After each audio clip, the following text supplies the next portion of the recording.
बच्चों, आज आपको राजशास्त्र विषय में पाठ 4 संयुक्त राष्ट्र के विषय में अध्ययन करना है।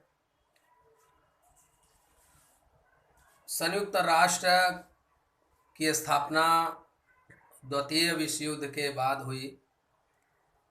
प्रथम विश्व युद्ध 1914 से 1918 के बीच चला था और उसके बाद विश्व में शांति बहाल रखने के लिए राष्ट्र संघ की स्थापना की गई। राष्ट्र संघ ने कुछ सफल प्रयास किए, लेकिन वो द्वितीय विश्व युद्ध रोकने में असफल रहा। ऐसे में 1939 में द्वितीय विश्व युद्ध फिर शुरू हुआ और 1945 तक चला। तो ऐसी परिस्थिति में आगे तीसरा विश्व युद्ध ना हो, विश्व का विनाश ना हो, इसको रोकने के लिए अमेरिकी राष्ट्रपति फ्रैंकलिन रूजवेल्ट और इंग्लैंड के प्रधानमंत्री विंस्टन चर्चिल ने 14 अगस्त 1941 ईस्वी को एक समझौता किया। उनके बीच एक समझौता हुआ जिसे अटलांटिक समझौता कहा गया और उसमें मसविदा तैयार किया गया कि युद्ध खत्म होने के बाद विश्व में शांति बहाली के लिए एक अस्थाई नियोजन, एक अस्थाई उपाय किया जाए, बनाया जाए इसकी। और 1944 से 45 के बीच में इस पर चर्चा हुई। 1945 ईस्वी में अमेरिका के सैन फ्रांसिस्को में 50 राष्ट्रों के प्रतिनिधियों ने जो है विस्तार पूर्वक इस पर चर्चा किया और सहमति बनी। 24 अक्टूबर 1945 ईस्वी को संयुक्त राष्ट्र अस्तित्व में आया। इस तरह से बच्चों, प्रथम विश्व युद्ध के बाद विश्व में शांति स्थापित करने के लिए राष्ट्र संघ की स्थापना की गई थी।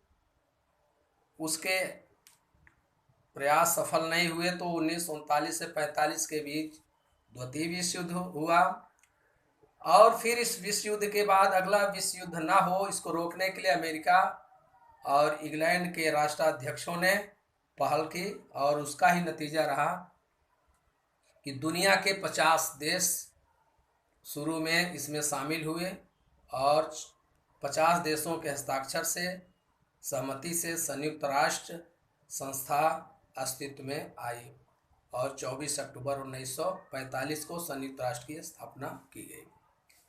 इसके बाद आज वर्तमान में देखें तो 193 देश जो है संयुक्त राष्ट्र संघ के जो है सदस्य देश हैं।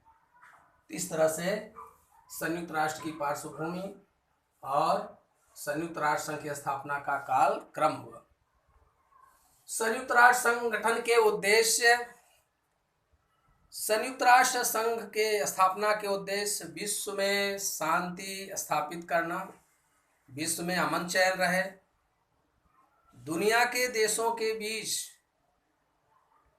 तनाव, विवाद, झगड़े जो हों वो बातचीत के द्वारा हल हों। पहला हो गया विश्व में शांति स्थापित करना, संयुक्त राष्ट्र का प्रमुख उद्देश्य है। राष्ट्र संघ का भी यही उद्देश्य रहा है। संयुक्त राष्ट्र जो बना द्वितीय विश्व युद्ध के बाद, इसका भी उद्देश्य यही है, विश्व में शांति स्थापित हो। दुनिया के देशों में आपस में जो तनाव है, विवाद है, झगड़े हैं, वो मिल बैठ करके आपसी बातचीत के द्वारा जो है उसको सुलझाया जाए। आर्थिक और सामाजिक रूप से दुनिया को समानता के सोपान पर लाना, दुनिया को समानता पर आधारित व्यवस्था जो है उस पर लाना, मानवाधिकारों की रक्षा करना, मानव के जो अधिकार हैं उसको कोई हनन न करने पावे, उसके विषय में भी संयुक्त राष्ट्र संघ सदैव प्रयासरत रहता है। इस तरह से संयुक्त राष्ट्र संघ के उद्देश्य, इसमें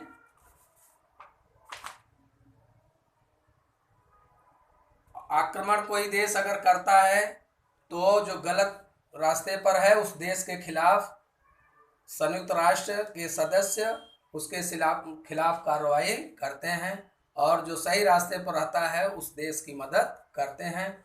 इसके कारण कोई देश किसी कमज़ोर देश के ऊपर भी आक्रमण करने की नहीं सोचता, क्योंकि अगर वो उसको कमज़ोर समझकर उसके ऊपर आक्रमण करता है तो संयुक्त राष्ट्र की सेना अर्थात 193 जो देश हैं उनकी सेना उस देश के खिलाफ कार्रवाई में लग जाती है।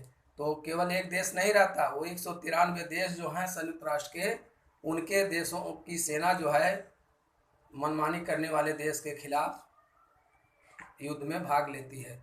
इसके डर से कोई देश जो है कमजोर देश को सताने की कोशिश नहीं कर सकता।